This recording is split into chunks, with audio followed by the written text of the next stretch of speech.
Today, Arkansas became the first state to enact a law that bans gender-affirming treatments and surgery for transgender youth. The measure, passed by both the Arkansas House of Representatives and Senate, comes a day after the governor vetoed the original bill, following calls from healthcare professionals and parents of trans children expressing their concerns.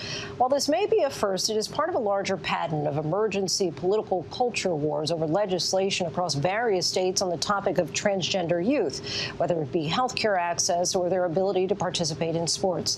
ABC's Kayna Whitworth brings us the latest on the debate of inclusive versus advantage. I kind of just forget sometimes where I am if I'm running, and it's such a freeing experience. For 20-year-old college student Lindsay Hecox, running is her life. It's just such a joy to be able to get out there, forget about whatever was going on in your life that day. Where would you be without running? I don't know. I feel like it's a core part of who I am. So it wouldn't really be the same. It's been Lindsay's outlet since high school. I did cross country as well and kind of realized this is my thing. I'm good at it, I like it, and I'm going to continue doing it because I wanted to really get better. But in high school, Lindsay hadn't yet begun her transition. As she describes it, she presented male, living as many transgender teens do in a body that didn't match her gender identity. It wasn't until college that she sought to live authentically as a woman. I felt like I wasted a little bit of my life trying to pretend to be a guy and just repressing everything that seems so much better now. But while she was waiting for tryouts, her chances and her life changed almost in an instant. House Bills 500 and 509 are no longer bills. They're now law. In March of 2020, Idaho's House Bill 500, dubbed the Fairness in Women's Sports Act, banned trans girls and women's ability to compete in female sports leagues. It's about making sure that we preserve those opportunities. But Lindsay stresses that she's a girl too and should have opportunities to play like anyone else. I don't know, something about trans women athletes, they feel like it's going to be some huge, tall, muscular superstar. And I don't even think most of my teammates would even think of me as trans. I just look like a regular girl. Lindsay filed a lawsuit in April 2020 with the help of the ACLU and others. By August, the court placed a preliminary injunction against the law, meaning that while the lawsuit is pending, the law itself could not be enforced. But Idaho laid the groundwork for a spate of exclusionary trans bills that followed across the country. 2021 already seeing the enactment of 3 bills banning trans girls from competing in sports in the month of March alone. I agree with the purpose of the bill and the intent of it. I do believe that transgenders participating in women's sports will destroy women's sports. And in South Dakota, Governor Kristi Noem passing her own executive orders. It is fundamentally unfair for men to compete in women's sports. In all, at least 28 states proposing or passing at least 52 bills excluding trans athletes and namely trans girls in K-12 and college. In Minnesota, legislators introducing a bill to make trans female participation in school sports a petty misdemeanor, potentially punishable by a fine. As a parent, the one thing we cannot do, the one thing, is silence our child's spirit. Parents of trans children are scared for their futures. Missouri dad Brandon Boulware making an impassioned plea for his daughter who plays volleyball. I need you to understand that this language, if it becomes law, will have real effects on real people. According to the CDC, 27% of transgender teens say they feel unsafe at school.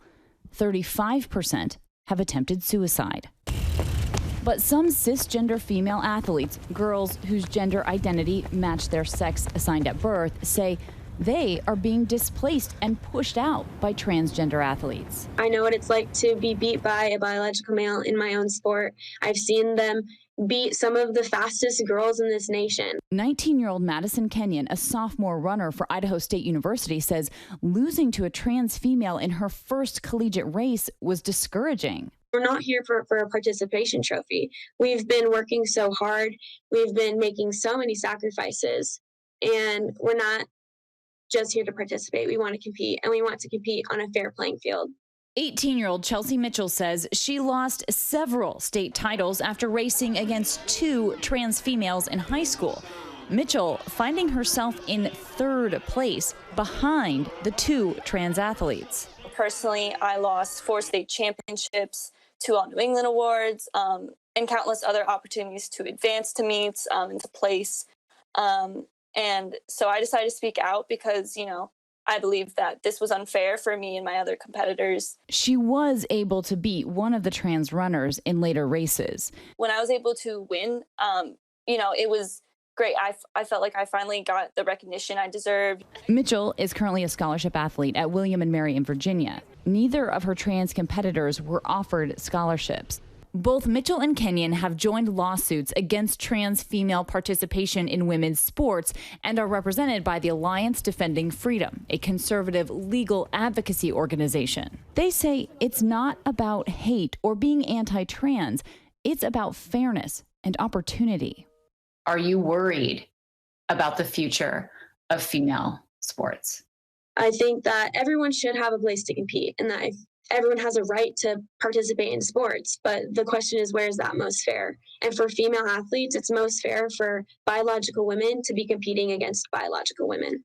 Joanna Harper understands these concerns. As one of the world's leading researchers on transitioning athletes and a trans athlete herself, she says the science around biology and advantages in sports is nuanced.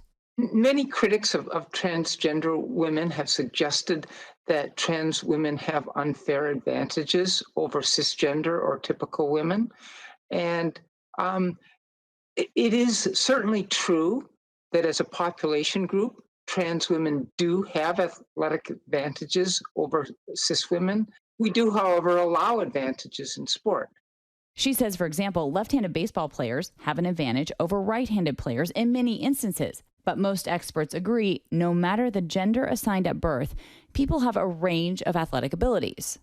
The evidence that we have seen is that the mitigation that occurs from hormone therapy should be enough to allow trans women and cis women to compete against one another in a meaningful fashion in most sports.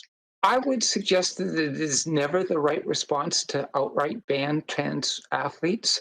I think that for all sports, for all levels, there is some set of solutions that can be implemented and still allow trans women to be integrated within women's sport.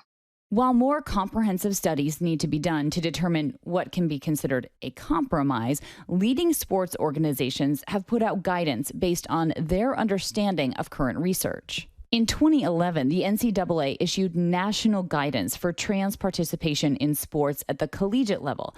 It stipulates that before joining a team, trans women should undergo a year of testosterone suppression. Many trans women do hormone replacement therapy, a treatment that, according to the Mayo Clinic, helps individuals match their gender identities to their bodies. Something Hecox did before trying out for her college team in 2020. What has it done for you running? It's done something that I'm not sure many people really understand, which is that I lost a lot of ability. So muscle. Like muscle mass? Yeah, muscle mass.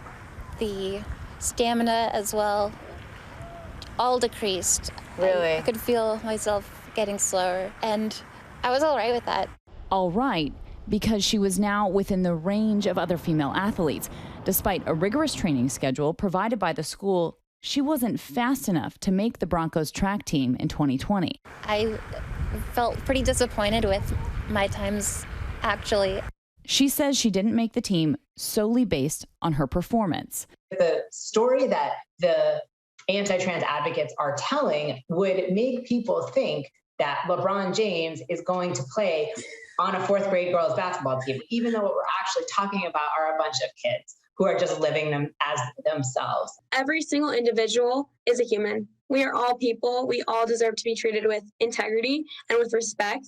And that in this situation, it's about sports. Hecox is hopeful for an athletic future that includes her and will continue her legal fight, as well as trying out for the team again in 2022. I don't really mind if I don't make the team as long as I have pave the road for future trans athletes to make a team and be happy. Kayna Whitworth joins us now. Kayna, as mentioned earlier, Arkansas became the first state to ban gender-affirming treatments and surgery for trans youth. Doesn't this also complicate things for trans children who may want to play sports? Well, absolutely, Lindsay. So in some states, that legislation actually makes it a crime to provide this gender-affirming care to anyone under the age of 18. Now, that can greatly complicate someone's transition. It essentially forces them to go through puberty presenting a gender that they don't identify with. Now, the American Academy of Pediatrics is speaking out. They say they highly recommend that young people have access to the appropriate care that they need. And this kind of legislation is being considered by 15 states. And it's important to note, Lindsay, that the CDC says just 2% of high school students identify as transgender. So opponents of this legislation argue that it targets an already marginalized and very small group of people. And when we're talking about sports, has the NCAA weighed in on any of this? Well, absolutely, Lindsay. So the president condemning this legislation as well, calling it harmful to transgender student athletes, saying it conflicts with their core values to be inclusive and respectful, also adding that they are committed to hosting championship games in locations that are free of discrimination. Now, Lindsay, people who are pushing for this legislation want to point out that it is not anti-trans. Instead, they are just pushing for an equal playing field. Kayna Whitworth, our thanks to you. Hi, everyone. George Stephanopoulos here. Thanks for checking out the ABC News YouTube channel. If you'd like to get more videos, show highlights, and watch live event coverage, click on the right over here to subscribe to our channel. And don't forget to download the ABC News app for breaking news alerts. Thanks for watching.